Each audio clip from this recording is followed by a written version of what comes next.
Hey, it's Kevin Syracuse from Sports Hour. We're live here at the Bills game. You get that?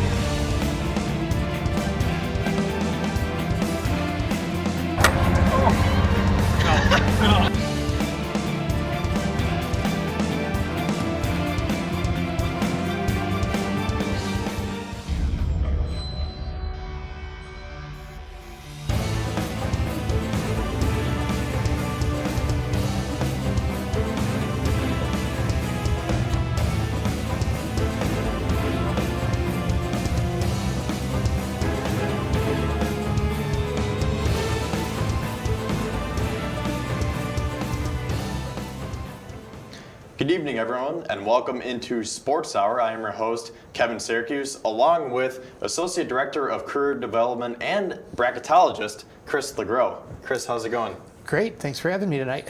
Yeah, of course. So, Chris, like I said, he works in the CDO, but also he was allowed to teach a class called Bracketology this year, in which I am in along with Dee, Josh, and Meyer from our show.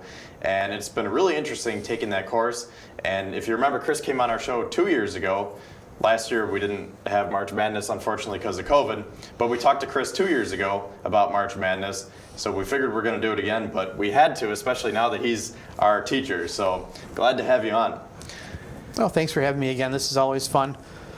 Oh yeah, for sure. So I just want to start by kind of taking our viewers through what we've been learning in class in how to make the bracket, because Selection Sunday was yesterday, and our class, we had to make brackets ourselves. It took way longer than I thought.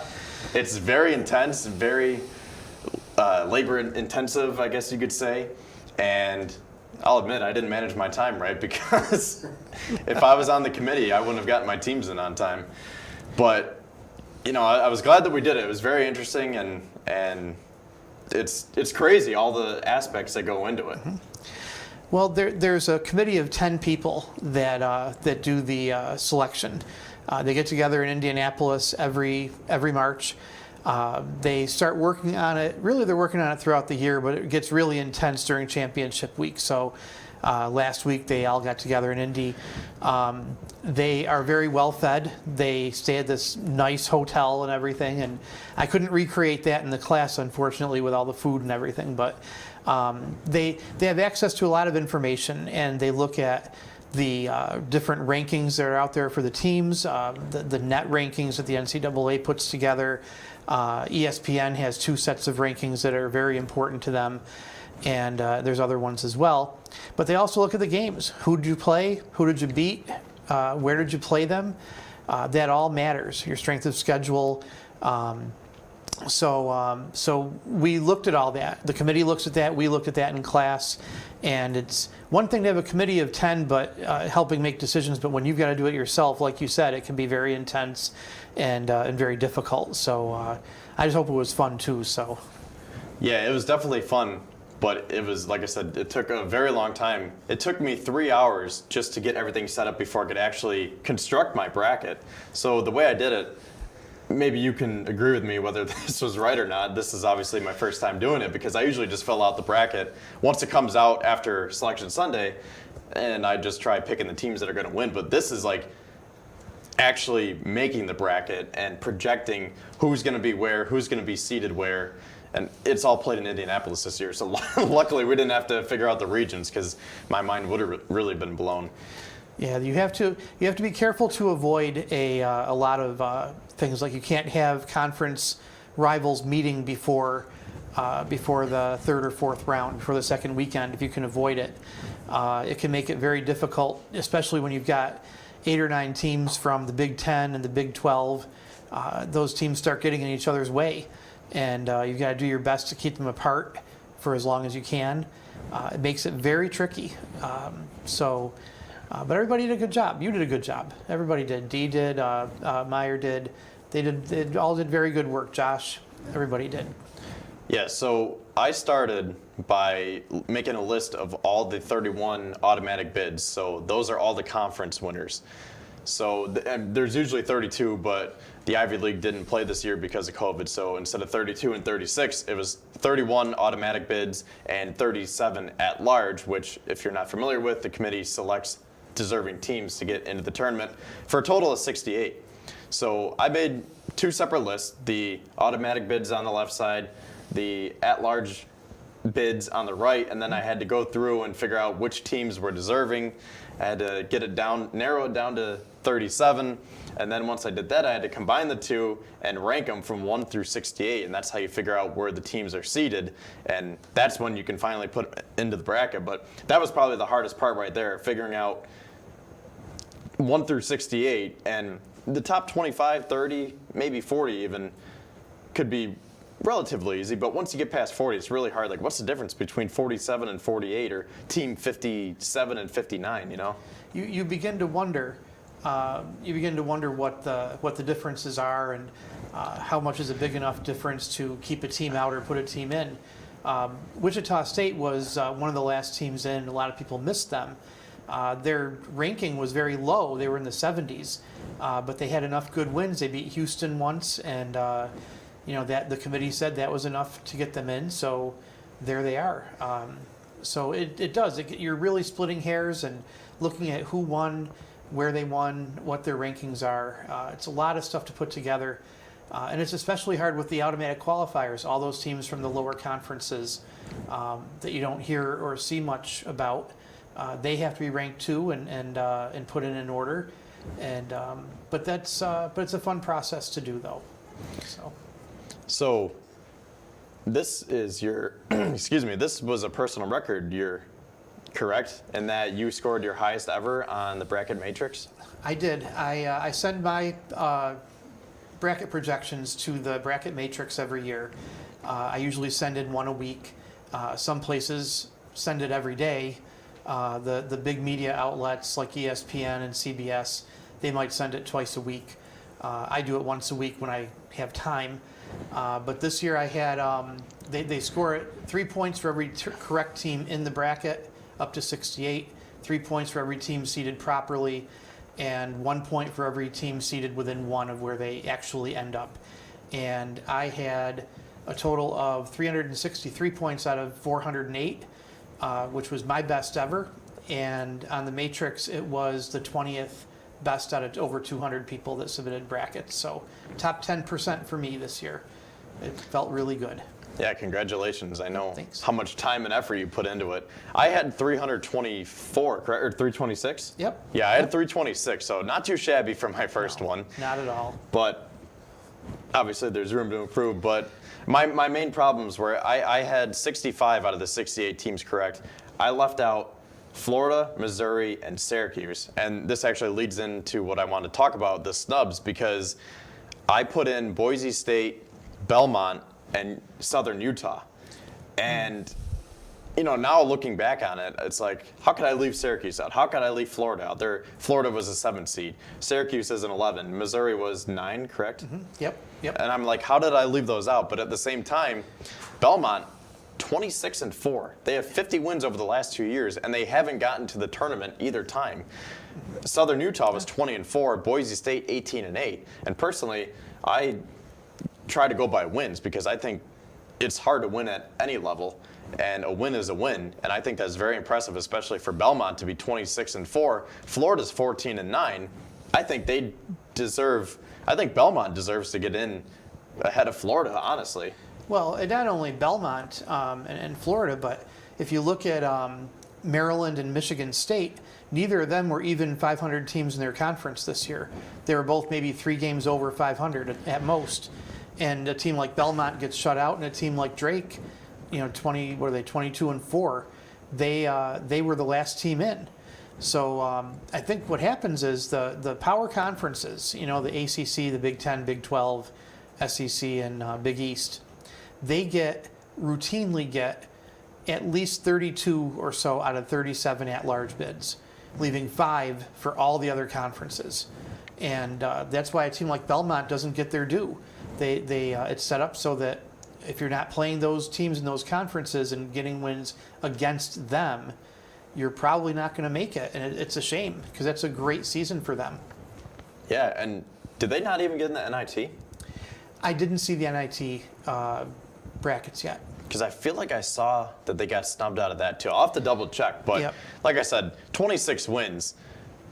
Nothing against Florida. I mean, maybe Florida could have gotten in as an 11 seed, but for them to be all the way up as a 7 seed and Belmont not to even get in, like that's a crushing blow for Belmont. Yeah, I agree. Belmont did get in, I think 3 years ago. They were one of the last at-larges. They got a play-in game, and deservedly. I mean, they had a terrific year, but it's very unusual for that to happen. It's a shame that it doesn't happen more often. So, hopefully, I'm not sure what they can do about it.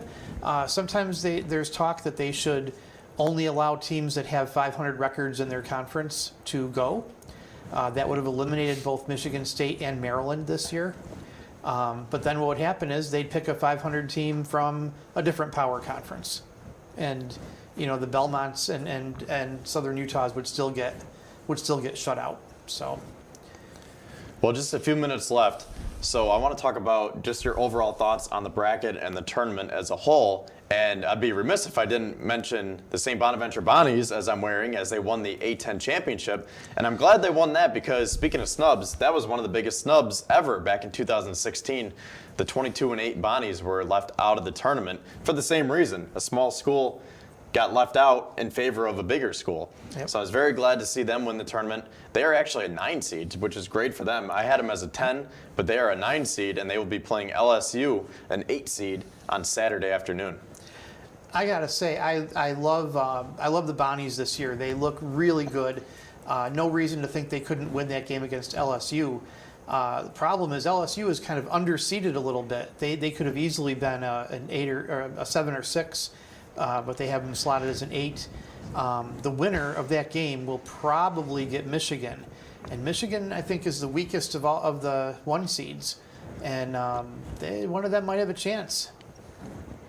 Yeah, that'd be crazy. St. Bonaventure beating Michigan, I can't even imagine. I mean, the Bonnies have a great team, and their core they're all juniors, and they're going to be back next year. Next year could be a lot of fun for the Bonnies. I'm hoping they keep that team together and do some big things next year. But they could pull off an upset this year. Yeah, for sure. So what are some of your other thoughts here? Teams that were maybe overseeded, underseeded, and just general thoughts about the tournament as a whole, as the playing games. The first game is Thursday, correct? Yes, play-ins are Thursday. I think I mentioned LSU was underseeded. I think they could have been at least 1 or 2 lines higher. They made the SEC final. They beat Arkansas and then took Alabama right down to the wire. I also thought that Oklahoma State could have been seeded a little bit higher too. Their star player, Cade Cunningham, he could carry that team a long way. But teams that were overseeded, I think Villanova deserved a 5 seed, but they're not playing as well as a 5 seed. They lost a key player, and I think they're going to struggle just to get out of the first round. Yeah, Connor Gillespie's out. He was pretty much their main player, so that really hurts for them. Yeah, and West Virginia was another team you thought was overseeded, correct? Yeah, West Virginia didn't have a great finish, and I thought they would have been more of a 4 seed, but they come in as a 3, and they better watch out because the winner of the San Diego State-Syracuse game is going to give them all they can handle. So. All right, well, that will do it for this segment. Thank you very much for coming on, and we will have you on in the upcoming weeks as this tournament unravels. I love having March Madness back this year. Yeah, me too. Thanks for having me. Can't wait. All right, and Jared Marsh will be on next to talk about the NHL. We've been down there. You gotta do the same. All you do is sign. So don't get nervous. Sign your name. For selective service. It takes no time. Just sign on the line at the post office. For selective service. Hey guys, if you're about to turn 18, you've got to register with Selective Service. It's simple. Just go down to the post office, fill out a card, and turn it in. That's all there is to it. There's no draft now. You're just adding your name to Selective Service's list in case there's a national emergency. So if you're 18 now, Selective Service, you gotta get down to the post office. Register with Selective Service. It's quick, it's easy, and it's the law. Takes no time, just sign on the line at the post office. Selective Service. What a great time for a drink. What a great time for a drink. What a great time for a drink. If it's time for a drink this many times a day, you're not a social drinker. You're a problem drinker. And you could be well on your way to really messing up your life. Think about it. Talk to somebody about it. Do something about it before it's too late. A message in the interest of your better health from the American Medical Association. This is not a commercial. If you think measles, mumps, whooping cough, or polio are nothing to worry about, you'd better think again, because they could make your child go blind or deaf. They can cripple or kill. To protect children, you have to get them immunized. Get them their shots. It costs nothing or very little, so get it done now by your doctor or local health center. Your child's future is in your hands. Don't let her down. A message in the interest of better health from the American Medical Association.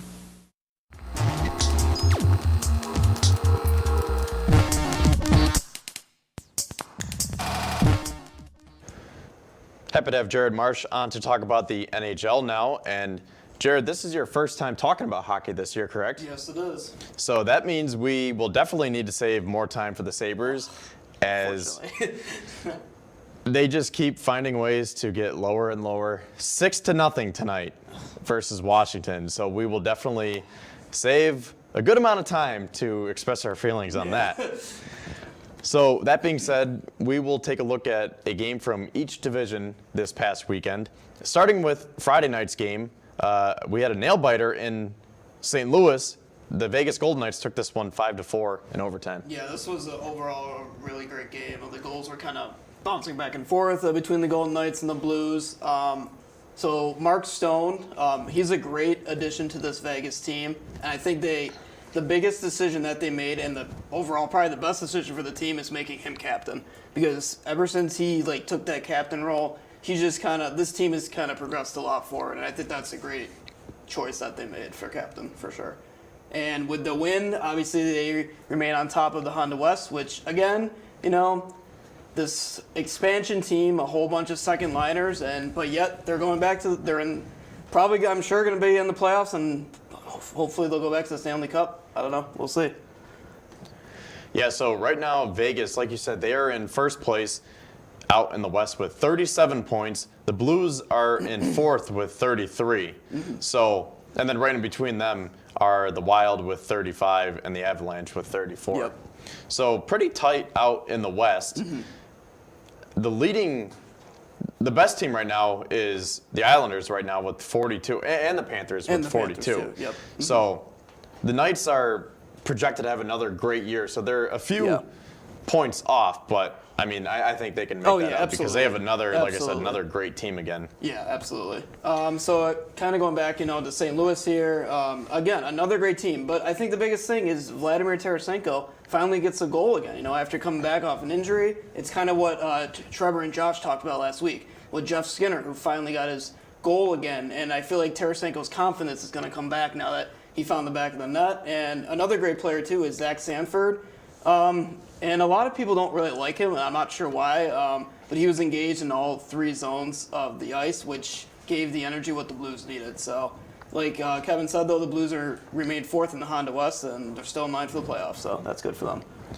Moving on now to Saturday's games.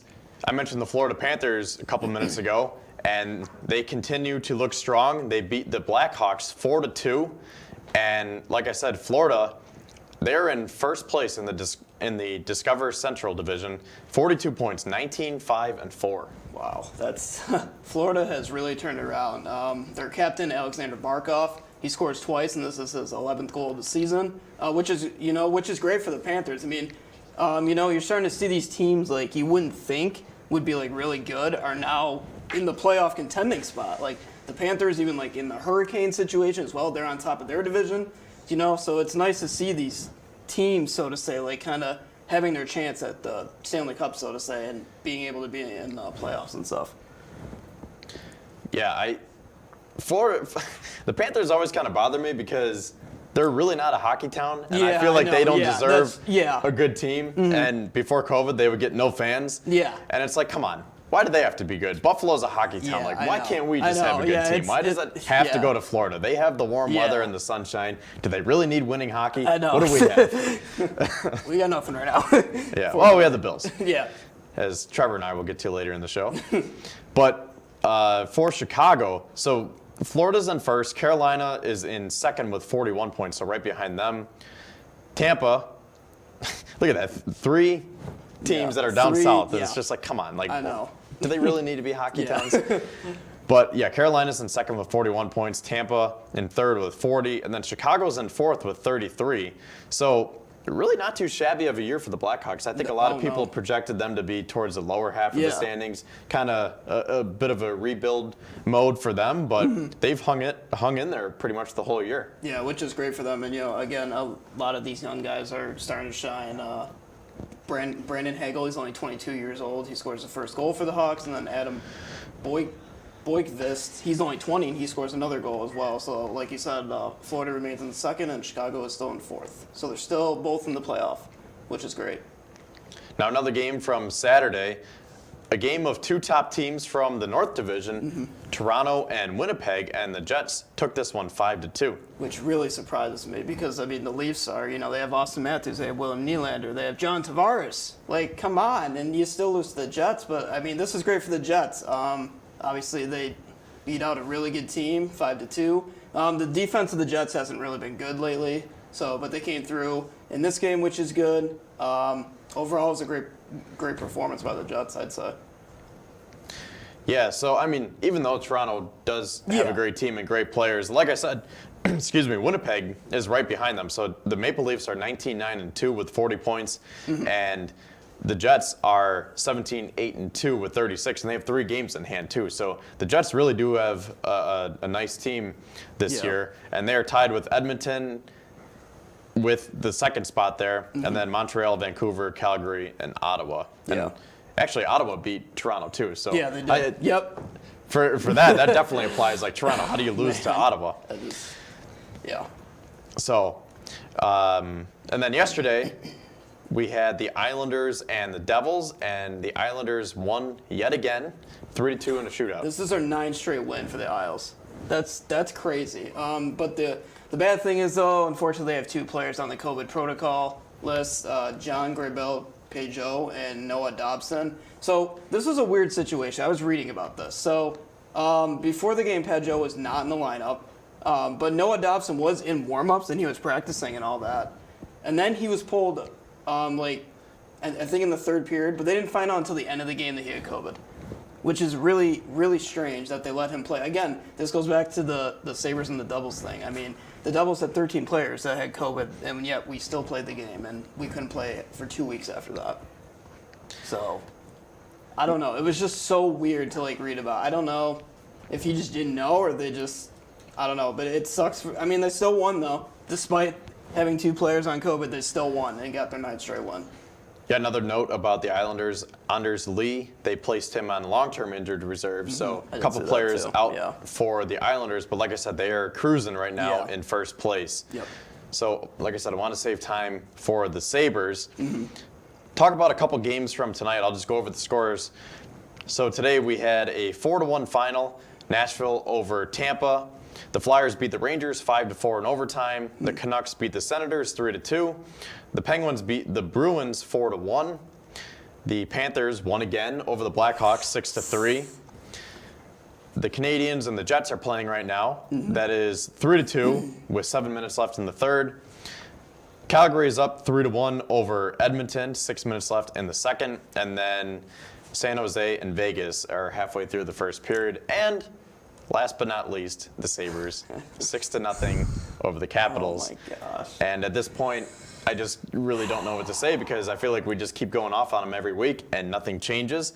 Yeah. This is their 10th straight loss, 11th. I can't even I keep don't track know. anymore. Maybe it's in the 20s or 30s. I don't know. They have anymore. 6 wins and they have been shut out 6 times this year. So it's just, it's so sad to see, but at the same time, all right, you got Vegas and you got other teams that have all this motivation. And I think that's the biggest thing that the Sabres need, you know? Like, despite not having Jack Eichel, which, again, it's an upper body injury, I mean, is it really? Or he just doesn't want to play? I don't know. But I think the biggest thing that this team really does need is motivation. I mean, you got, like, young teams that have great leaders, like Mark Stone, go back to the Vegas Golden Knights. I mean, he's leading this team to victory. Like, you need players that just, like, want to motivate each other. And honestly, I don't see Eichel like that. And, like, he's a great player, don't get me wrong, but he's not a motivator. Like, he's not a Josh Allen. Yeah, exactly. He's not a Josh Allen. In terms of leadership, Allen is up here, Eichel's down Exactly. here. I love Eichel. Yeah.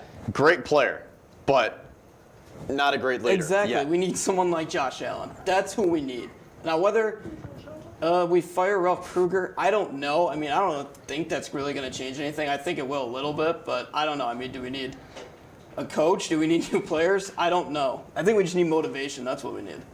Well, if you remember a couple of weeks ago when I was talking about the Sabres, I was saying that you have to just blow it up. And you have to be able to blame the players and say, like you said, there's no heart on this team. There's no character. No one wants to be here. No one cares. They're just collecting their money and that's it. And I still remain firm with that statement.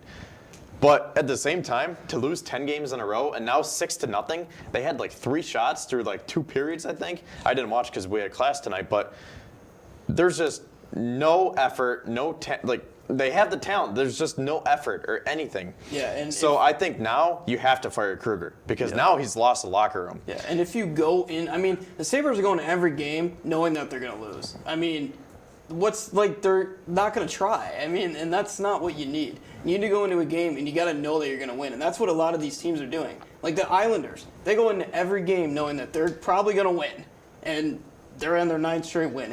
I don't know. I don't know what the Sabres need. They need a miracle. Yeah, so I guess summed up what I'm trying to say is you got to fire Kruger right now because he's totally lost the locker room. There's just no hope for this team. Like I saw a projection that the Sabres are ranked 32nd in the league. They had the Seattle Kraken over them at 31. Team that doesn't even exist yet. Yeah. So you got to fire Kruger. I mean, Bruce Boudreau said there are rumors that he's interested. He wants to come coach here because of the players that we have. He's from, I believe, somewhere in Ontario, close to Buffalo. And that's something, like, if he wants to come, you bring him in. He's a proven coach in this league. Yeah, he should. And then the same thing even with Claude Julien. I mean, you know, he led the Bruins to the playoffs, the Stanley Cup. I mean, we just need a motivator. That's what we need. But at the same time, I think that, like I was saying, it's a combination of what I said tonight and 2 weeks ago. And that you got to fire Kruger now, but you still need to blow it up at the end of the year. Yeah, that's true. Because I feel like no coach is going to be able to resurrect this team. Because they are just so far down into the ground right now. Yeah, that's a good way to put it. Like, I really don't know. You could have the most inspirational leader ever. And I feel like these guys just don't have the heart right now because it's just like the way of life here. Yeah. That's just like the motto right now. It's like, Buffalo, you come here to lose. Yeah, and maybe having fans back in the stands, maybe it'll change something. What fans? Who's going to want to come? Well, that's true. No, that's true. That's true. But I'm just saying, like, I don't know. I mean, maybe, like, having some fans will change. If they want to go, I mean, I wouldn't want to, but we'll see. I don't know. Yeah, so I believe Saturday is the first game that they can allow fans in, correct? I think so, yeah. I thought it was this week, but I guess it could be Saturday, yeah.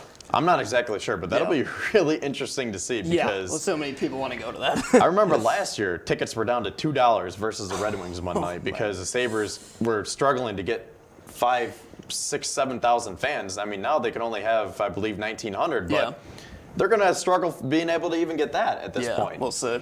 So, I don't know. Every week I keep saying, hopefully we'll have better things to talk about next week, but I guess it's just going to keep getting worse. So thank you for coming on, Jared. Next week we'll have Josh or Trevor. We'll just keep revolving around people to talk about the Sabres and their losing ways. But Dee will be on next to talk about the MLB. Something bright and sunny. Baseball is back.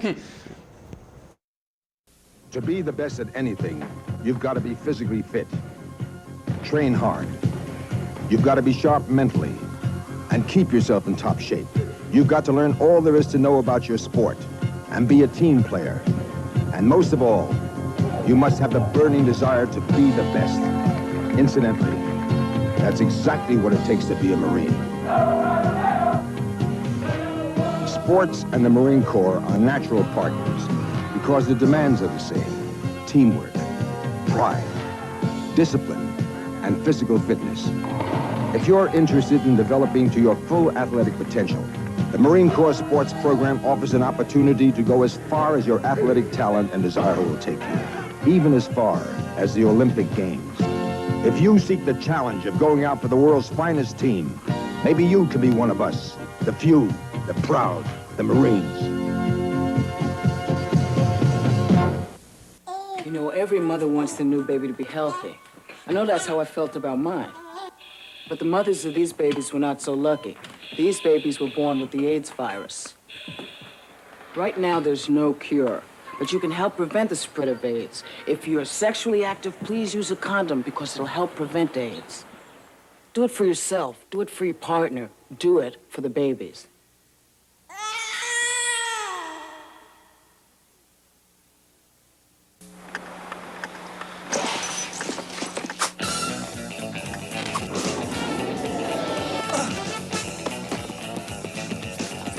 It would be nice if latex condoms were automatic. But since they're not, using them should be. Simply because a latex condom used consistently and correctly will prevent the spread of HIV.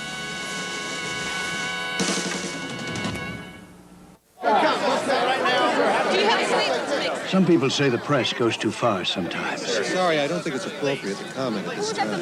But how far is too far? What about the allegations? Had they stopped here, you may never have known about Watergate. No comment. Please, no comment. Or here, you may never have been fully informed about the environmental crisis. Perfectly appropriate behavior. Within policy. Would you say that secret activities are within policy? Look, no comment. Did you get authorization? I said I cannot comment at this time. Or had they stopped here, you may never have known if it concerned an issue that concerned you. I'd like you to check the record. Who else is involved? Who monitored this activity, sir? Who approved the funding? The committee approved it. Now you say the committee was involved, sir? No. To protect your right to be informed. I have nothing more to say.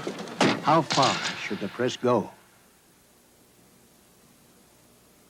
To learn more about the free press, contact the First Amendment Center.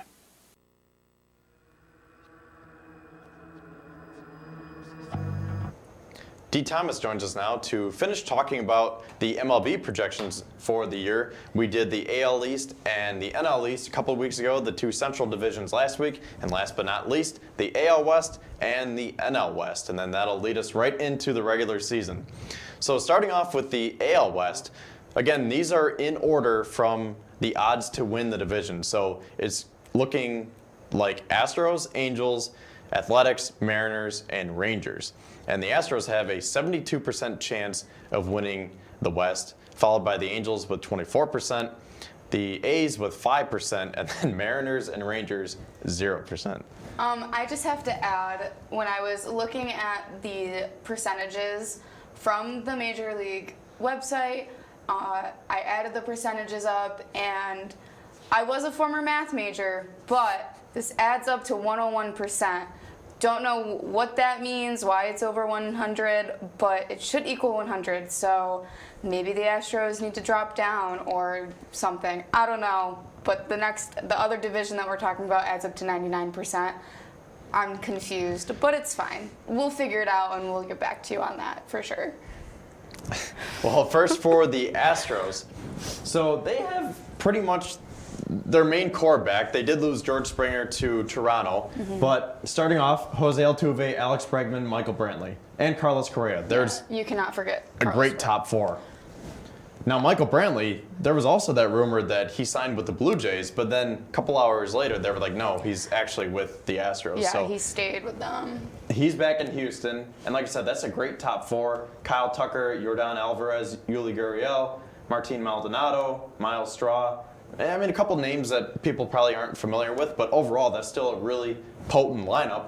And then you have Zach Greinke, Lance McCullers, and Jose Urquidy. So those are the top three pitchers that people would be familiar with. And then Ryan Presley closing it out. So as we'll see with the rest of the teams in this division, maybe that was a little too favorable for the Astros at 72%. I think teams like maybe even the Angels, but I think the A's were really shorted a little bit with 5% because the Athletics are always good, and they always find ways to win, but we will see that as we move on here. I agree. The Astros always, butt heads with a lot of the American League East teams.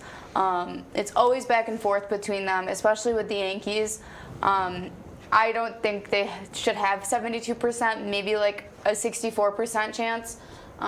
But, now we can talk about the Angels, and they have a 24% chance. I could see that higher because if you look at their lineup, they've got some pretty powerful hitters, and they have a great, starting rotation.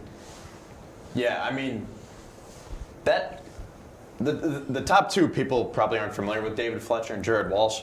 Now, also, I double-checked the MLB.com depth charts here. Albert Pujols didn't retire yet. They just listed Jared Walsh ahead of Pujols. So Pujols, I don't know if he's going to start. I promise. Promise you. They still have Albert Pujols, don't forget, but Mike Trout, Anthony Rendon, Justin Upton, Shohei Ohtani, and even if you want to throw in Dexter Fowler and Jose Iglesias for their defense. But, 3 through 6, that's a really dangerous part of their lineup. I would not want to be facing them with your weakest link on the mound. For sure, you want to throw your hardest pitchers, your fastest pitchers, anyone who has the spin that you can avoid having them crush that ball. You want your good pitchers on the mound against those players. Now, speaking of pitchers, their rotation, pretty solid.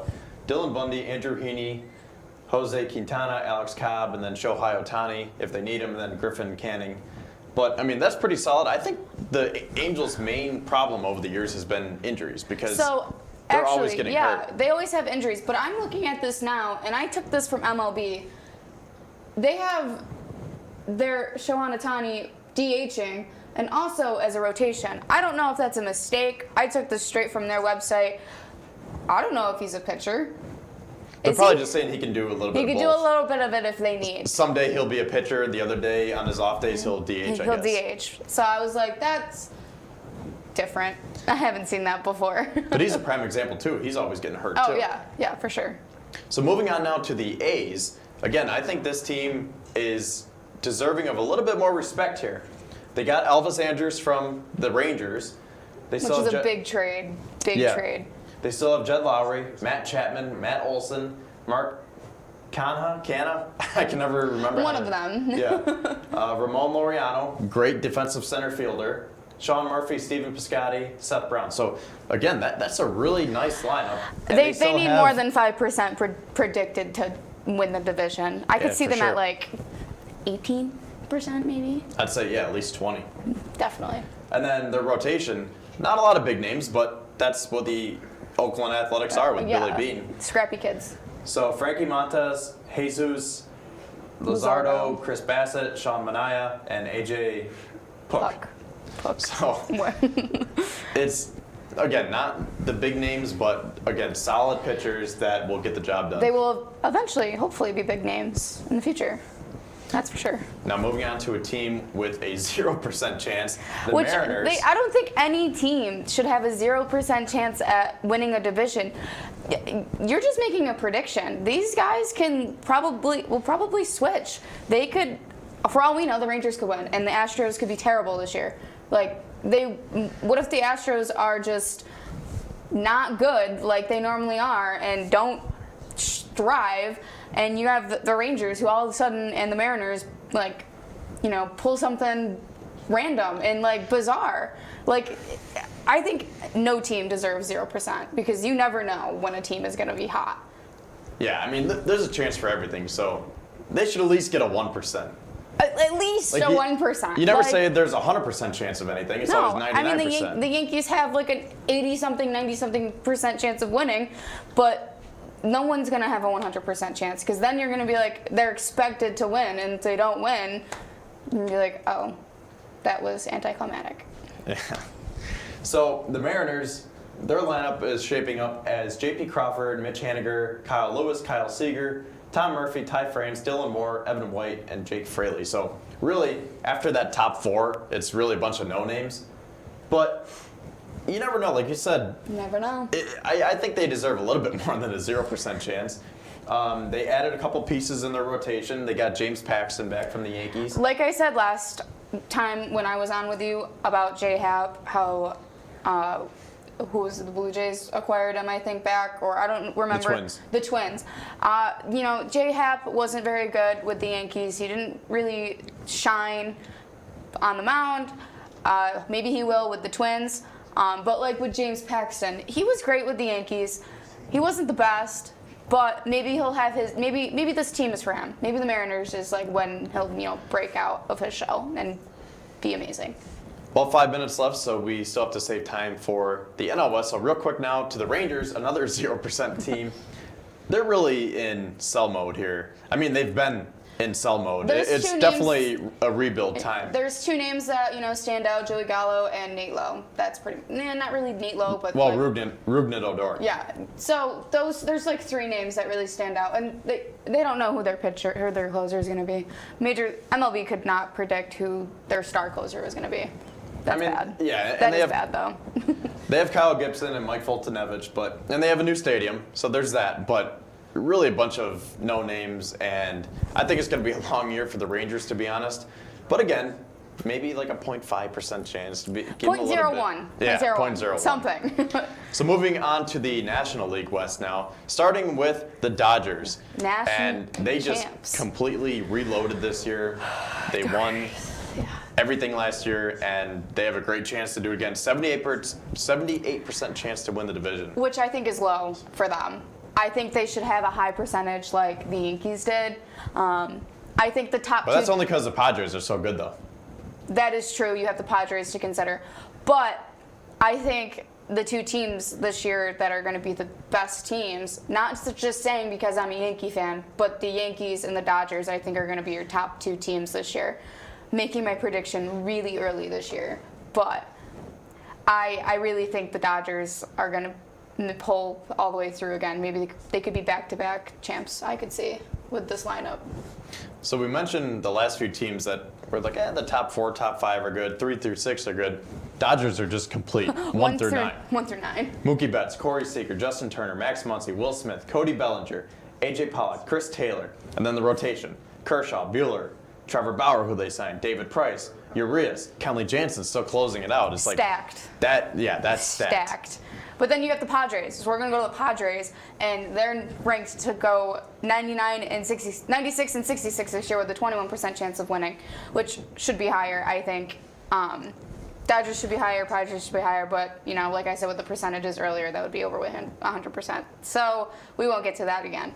But their lineup looks really good. They just got Tatis Jr. for 14 years, right? He was the 14-year. Huge contract, yeah. 14-year contract, $390 million or something like that, and he's batting second, and he's going to be their shortstop for the next 14 years. Yeah, so Tatis, Machado, Hosmer, Will Myers, and then even guys like Tommy Pham, Austin Nola really came on for their catcher, Jake Cronenworth, even Trent Grisham. That's a really nice lineup. And then the rotation. They have Lamet. They acquired Yu Darvish, Blake Snell, Joe Musgrove, Chris Paddock. They're stacked too. It's really going to be San Diego and LA battling it out this year in the NL for West. sure. On the national side, those two teams are going to be the top teams the entire year. They got Blake Snell this year from the Rays, and I don't know why the Rays let him go, but he's really going to contribute to the Padres rotation for sure. Moving on to the Diamondbacks now. So they've been pretty decent over the years, but they have a, 0% chance. Again with the 0%. Again with the 0%. So their lineup is looking like Cole Calhoun, Ketel Marte, David Peralta, Christian Walker, Eduardo Escobar, Asdrubal Cabrera, Nick Ahmed, and Carson Kelly. So a bunch of solid guys, no real big stars. You know, they lost Paul Goldschmidt a few years ago to the Cardinals. For sure. So not like your typical all-stars, but a bunch of solid players. They have Madison Bumgarner now, Zach Gallen, Luke Weaver, and then that's probably like the top 3 that people would know For of. sure. And then Joakim Soria closing it out. So I can see them making the wild card this year. I can see it too. Now, two teams that I think are pretty far off. Maybe not so much the Giants, but definitely the Rockies, which we'll get to. We just have a minute left, so. Okay, 30 seconds. So Tommy LaStella, Mike Yastrzemski, Buster Posey, Brandon Belt, Brandon Crawford. Those are the main names for the Giants. Kevin Gossman, Johnny Cueto, Anthony DeSclafani, Alex Wood, Aaron Sanchez. So really, I mean, the Giants could make some noise too, honestly. Maybe fight for a wild card. Definitely. And then we got the Rockies. So real quick, the big names here, Charlie Blackmon, Trevor Story, they traded away Nolan Arenado. They have some solid pieces in their rotation, but I don't see much from Greg the Bird Rockies just this hit a year. walk-off home run the other day, and he's from the Yankees, and he hit a lot of home runs with the Yankees, so maybe he'll help the Rockies shoot up from a 0% to a 1%. All right, well, that will do it for the MLB segment. Thank you for coming on, Dee, and course. thank you again for making all these graphics for the last 3 weeks. That worked out great. And pretty soon we'll have regular season baseball. It's a great feeling. So we will have Trevor on to finish it out with the NFL. And there is a ton of news to get to. I wish we could have another hour for this show, but 13 minutes of NFL news coming your way in 2 minutes. We've been down there. You gotta do the same. Post office. All you do is sign. So don't get nervous. Sign your name. For selective service. It takes no time. Just sign on the line at the post office. For selective service. Hey guys, if you're about to turn 18, you gotta register with Selective Service. It's simple. Just go down to the post office, fill out a card, and turn it in. That's all there is to it. There's no draft now. You're just adding your name to Selective Service's list in case there's a national emergency. So if you're 18 now, Selective Service, you gotta get down to the post office. Register with Selective Service. It's quick, it's easy, and it's the law. Takes no time. Just sign on the line at the post office. Selective Service. What a great time for a drink. What a great time for a drink. What a great time for a drink.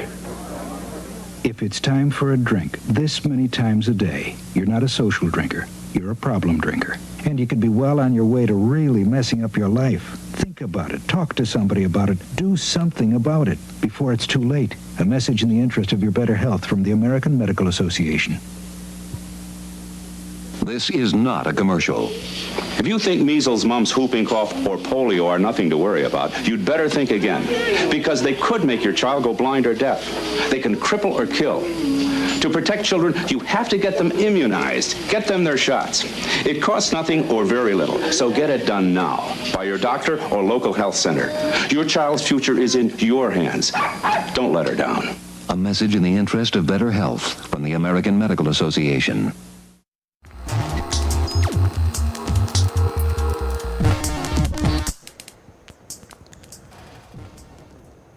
Trevor Howard joins us now to talk about the NFL. And like I was just saying a couple minutes ago, Trevor, we are going to have to cram in 2 hours of news that we could make into a big 2-hour podcast into 13 minutes. So with that being said, it should be fun. Yeah.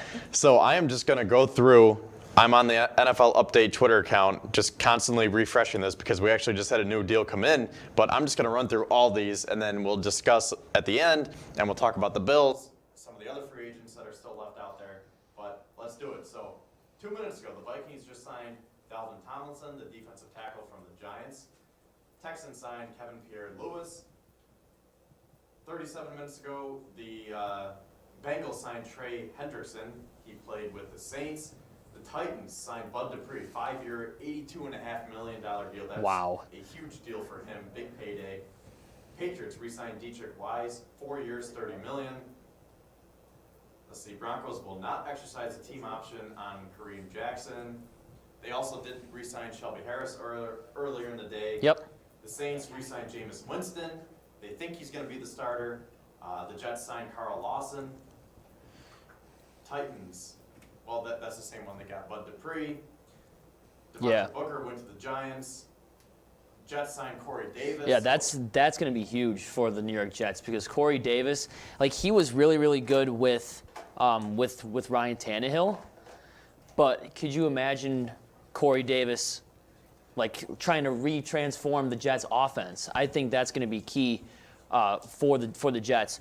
Corey Davis, I mean, 3 years, $37.5 million with $27 million guaranteed. They're not risking so much to sign him. but they need that spark in the wide receiving, in that wide receiver department. So Corey Davis is going to do everything for the Jets that he can, and that's a perfect fit for him. And then the Titans are also making a bunch more moves here. Bud Dupree, linebacker from the Pittsburgh Steelers. The only thing that I'm kind of concerned about Bud Dupree is how much they signed him for. I believe he tore his ACL in the regular season, and they signed him to $16.5 million.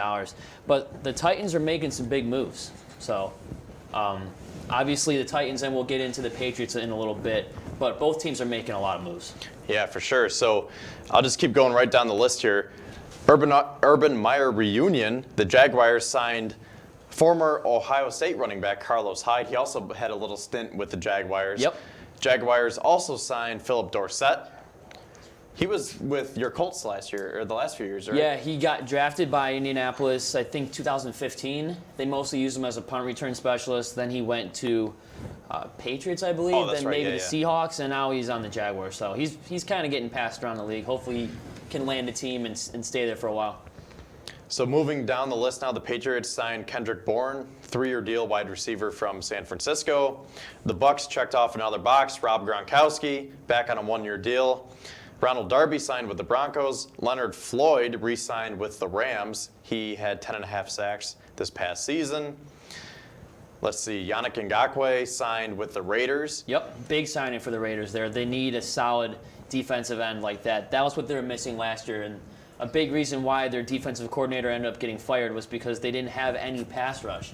I think Yannick Ngakoue is going to be a solid addition to that defense.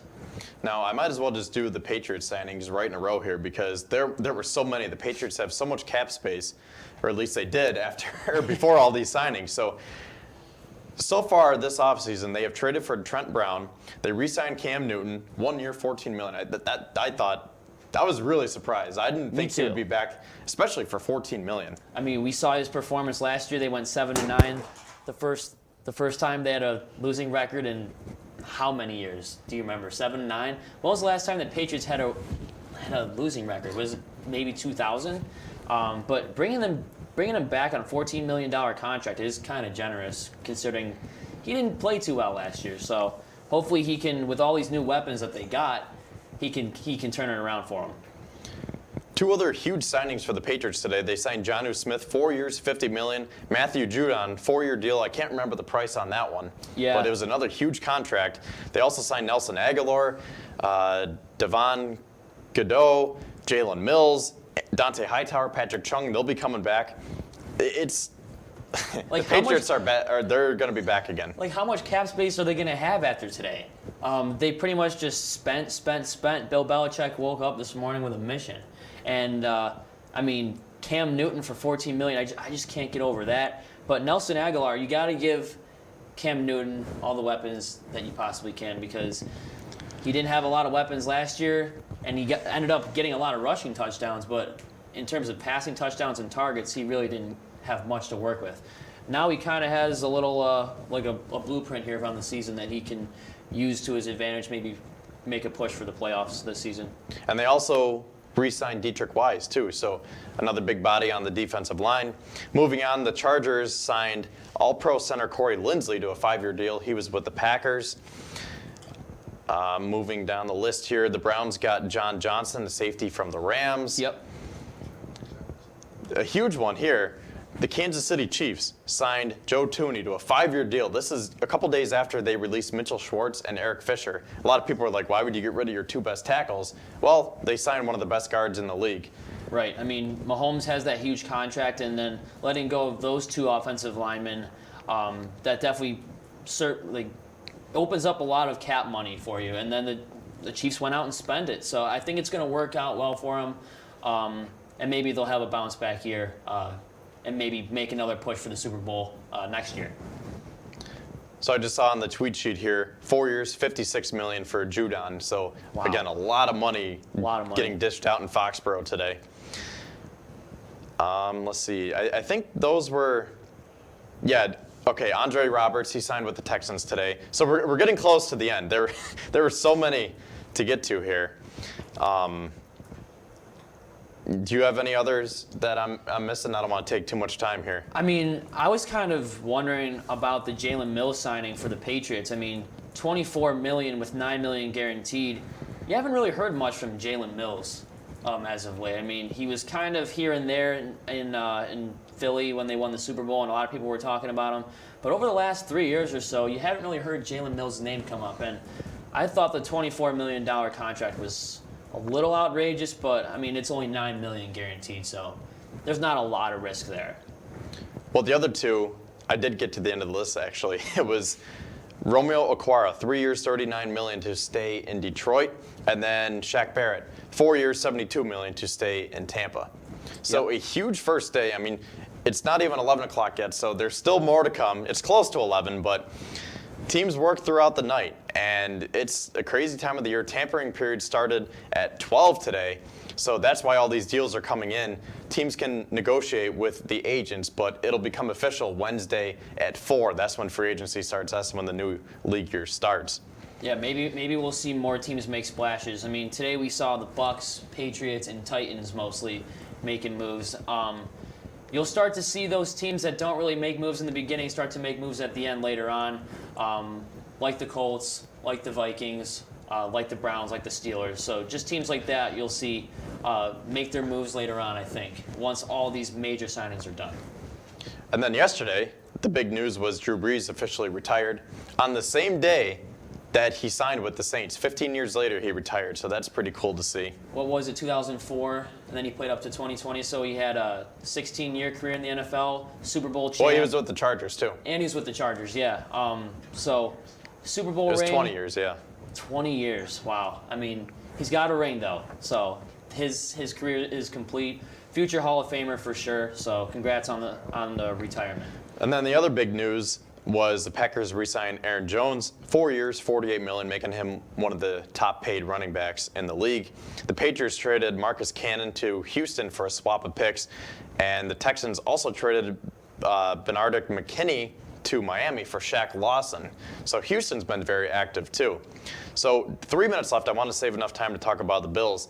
And the Bills, without doing anything with this tampering period today, they've had an unbelievable offseason. Brandon Beane, a complete wizard, a mastermind. I don't know how he does it. The Bills did not have a lot of cap space to work with, especially after it was lowered by $9 million this year because of COVID.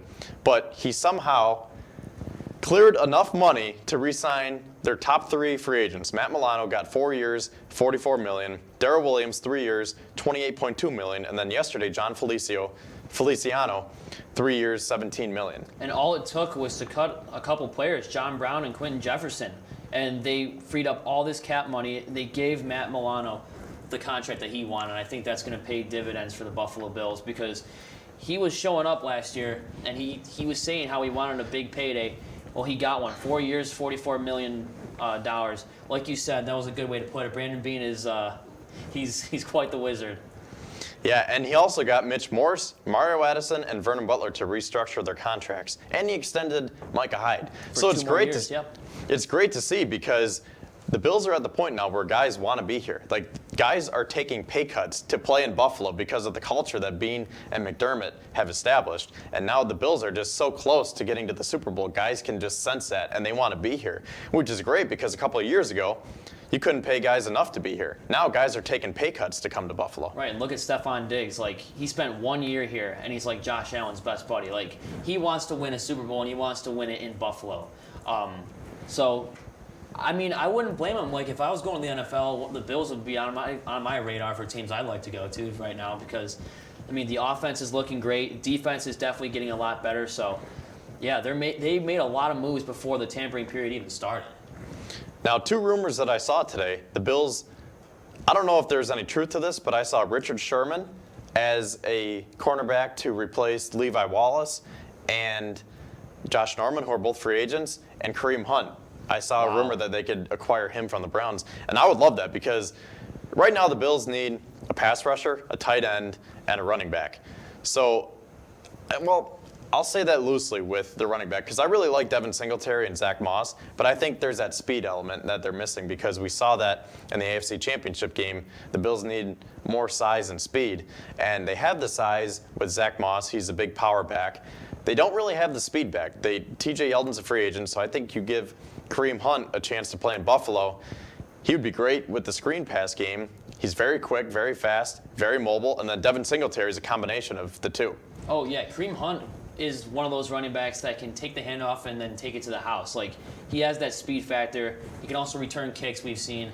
Yeah, I think that'd be an amazing signing for the Buffalo Bills. That'll only bring them further in their push for the Super Bowl. Well, that will do it. Like I said, we could have went on for 2 more hours about this. That was 11 hours of news crammed into 13 minutes. But we will be back next week. We'll have to talk more about the NFL. So much news to get to. Hopefully we'll have a few more Bills signings in there. But thank you for watching another episode of Sports Hour. We'll be back next week, same time, same place. Have a good week.